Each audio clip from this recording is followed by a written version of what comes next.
नमस्कार दोस्तों।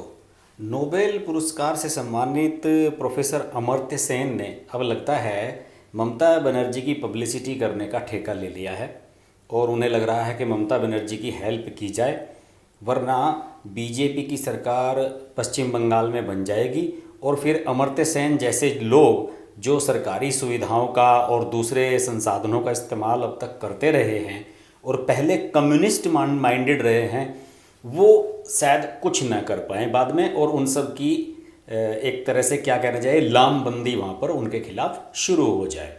इन लोगों को भय लग रहा है कि कहीं बीजेपी बंगाल में सरकार बनाकर इन सब लोगों को एक खास सीमित दायरे में ना खिसका दे। अमर्त्य सेन, जिन्हें नोबेल पुरस्कार मिला हुआ है, बहुत ही जाने माने इकोनॉमिस्ट हैं और तरह तरह की उनकी रिसर्च रही हैं। मुझे नहीं जानकारी कि उन्होंने क्या क्या काम किया है, लेकिन नोबेल पुरस्कार ऐसे ही किसी को नहीं मिल जाता। और उनकी जो माइंड मेंटलिटी है वो पहले से ही स्पष्ट है कि वो कम्युनिस्ट माइंडेड रहे हैं। अभी कुछ साल पहले तक, 2-3 साल पहले तक वो ममता बनर्जी की ही नीतियों की आलोचना किया करते थे और उनका मानना था जो कम्युनिस्ट का दौर था वो पश्चिम बंगाल का सुनहरी दौर था। लेकिन अब जब उन्हें ये लग रहा है कि यार कम्युनिस्ट तो ख़त्म हो चुके और अब ममता बनर्जी भी घिर गई हैं, बीजेपी यहाँ बहुत तेज़ी से बढ़ रही है, तो उन्होंने एक नया परसेप्शन क्रिएट करने के लिए मीडिया को इंटरव्यू देने शुरू किए हैं। हिंदुस्तान टाइम्स में उनका इंटरव्यू छपा है, इसके अलावा पीटीआई जो न्यूज़ एजेंसी है उसको इंटरव्यू उन्होंने दिया है और उसमें बीजेपी की आलोचना की है। लोगों को उन्होंने डराने की कोशिश की है। उन्हीं के शब्दों में बताता हूँ मैं आपको। उन्होंने पश्चिम बंगाल में जो ममता बनर्जी की सरकार है उसकी कल्याणकारी कार्यक्रमों की सराहना की है। खासतौर पर लड़कियों के लिए चलाए गए कार्यक्रम, ग्रामीण ढांचे के विस्तार और खाद्य सुरक्षा के आश्वासन के लिए भी उन्होंने इसकी सरकार की सराहना कर दी। लेकिन उन्हें राज्य में भ्रष्टाचार के मुद्दे पर जोर दिया, ये बात उन्होंने एक्सेप्ट की है। और उन्होंने ये भी कहा है, इस बात पर उन्हें बड़ा अफसोस है कि पहचान की राजनीति ने बंगाल के राजनीतिक परिदृश्य में अपना सिर उठा लिया है और उन्होंने सांप्रदायिक विभेद के लिए हिंदुत्व के ध्वजवाहकों को इसका जिम्मेदार ठहराया है, बीजेपी को। और सेन का ये कहना है कि अगर बंगाल में स्थानीय नेताओं के बजाय केंद्रीय नेताओं का शासन आता है तो इससे भारत में उन हाथों में सत्ता की पकड़ और मजबूत होगी जिनकी अल्पसंख्यकों के अधिकारों की अवधारणा बेहद सीमित है और जिनकी आर्थिक नीतियों और सामाजिक न्याय के क्षेत्र में रिकॉर्ड बेहद दोषपूर्ण है। उनका ये मानना है कि अल्पसंख्यकों को लेकर मोदी सरकार की और बीजेपी वालों की नीतियां सही नहीं हैं और जो सामाजिक नीतियां हैं, आर्थिक नीतियां इनकी बहुत खराब हैं। और उन्होंने खास तौर पर कहा कि बंगाल को एकता चाहिए, विभाजन नहीं। सेन साहब का मानना है कि पूरा देश विभाजन में बंट चुका है, बस एक पश्चिम बंगाल ही बचा हुआ है। अगर ये भी बीजेपी यहाँ सत्ता में आ गई तो ये भी विभाजन में चला जाएगा।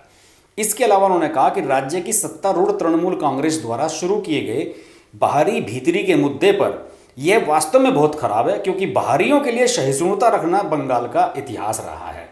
मतलब उनका मानना क्या है, वो क्या कहना चाह रहे हैं, आप समझ सकते हैं। इसके अलावा उन्हें यह भी लग रहा है कि इस बार प्रशांत किशोर ने भी एक्सेप्ट किया था कि जो 27% दलित वोटर हैं बंगाल के, वो इस बार बीजेपी के साथ खड़े हुए नजर आ रहे हैं। 1 करोड़ हिंदी भाषी बंगाली बीजेपी के साथ खड़े हुए नजर आ रहे हैं। दलित वोटर एकदम से क्यों ममता बनर्जी से शिफ्ट हो रहे हैं बीजेपी की तरफ, इसके बारे में भी इन नोबेल पुरस्कार विजेता ने बड़ी रिसर्च की है और इन्होंने ये कहा है कि बीजेपी दलितों के बीच संगठन के जरिए पकड़ बना पाई है। संगठन के जरिए ही बीजेपी बंगाल में ममता बनर्जी की पार्टी से फाइट कर रही है। उन्होंने कहा कि किसी समुदाय से अगर आपको समर्थन प्राप्त होता है तो उसका सीधा अर्थ है कि आपका संगठन मजबूत है। बंगाल में बीजेपी दलित और आदिवासियों के बीच संगठन के आधार पर मजबूत स्थिति में है। उन्होंने ये भी कहा कि सेकुलर कहे जाने वाले बंगाल में हिंदुत्व का सबसे बड़ी वजह पीएम, गृह मंत्री और एक सबसे बड़े राज्य के सीएम का सक्रिय होना है। शायद योगी की तरफ उनका इशारा है। उन्होंने कहा कि बीजेपी हिंदुत्व के वोट के लिए पिछले कई वर्षों से यहाँ पर फोकस किए हैं। उन्होंने ये भी कहा, जैसे कि मैंने आपको पहले बताया, प्रशांत किशोर के बात से भी वो लगभग एग्री नजर आते हैं जो दलितों के बारे में उन्होंने बात कही है।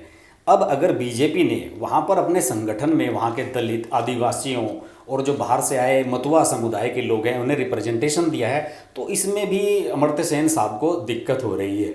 और अगर अमर्त्य सेन साहब इस देश के लिए कितने बड़े कंट्रीब्यूटर हैं, अगर आप गूगल पर उनका रिसर्च कर लें उनके बारे में, तो आपको पता लग जाएगा कि उन्होंने देश की खामियां निकालने के अलावा आज तक कोई काम नहीं किया है। अमेरिका में रहते हैं, विदेश में रहते हैं, अपना उनका सारा इंतजामात है, लेकिन जब बंगाल के चुनाव आते हैं तो उनके लिए देश प्रेम जाग जाता है। कभी वो कम्युनिस्टों के लिए लॉबिंग करने लगते हैं, अब वो ममता बनर्जी के लिए लॉबिंग करने लगे हैं और खुलकर ममता बनर्जी की सपोर्ट कर रहे हैं। उन्हें लग रहा है कि कुछ मामलों में उन्होंने, जैसे कि उनकी वहाँ पर एक सरकारी आवास था यूनिवर्सिटी के कैंपस में, और वहाँ से उनका आवास बताया जाता है कि रविंद्रनाथ टैगोर के जब समय से उनके परिवार वालों को वो मिला हुआ है, उसे खाली कराने का एक अभियान चला था।